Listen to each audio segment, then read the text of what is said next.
ஆனா என்னோட ஆளை பார்த்தா எனக்கே பயம். அங்க பாருங்கண்ணா.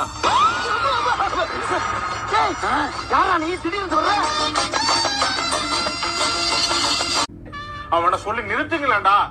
இந்த பொங்கல் வாரிசு பொங்கல் தான் கண்டிப்பா நல்லா ஓடும். Okay super super.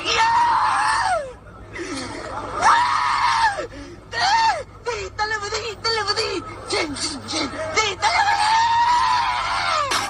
வர்றேன் பூரா மொத்தமா என்னையவே குறி வச்சு வந்தா என்னடா பண்றது?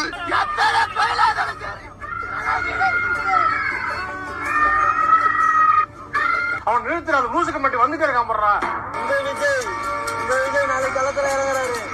தமிழக வெற்றி கழகம் இளைய தளபதி விஜய் எங்க அண்ணன் சும்மா கிடையாது. இங்க பொழுது விடிய விட மாட்டேங்கிறாங்களே ஐயா. ஒரு குட்டி கதை ஒண்ணு சொல்லு. காமராஜர் அந்த காலத்திலே சத்துணவுல இருந்து எல்லா திட்டமும் போட்டு ஸ்கூல் ஆரம்பிச்சாரு. அப்படியும் இந்த மாதிரி தற்கொலை படிக்காம ஏன் உசுரம் என்ன பண்றது?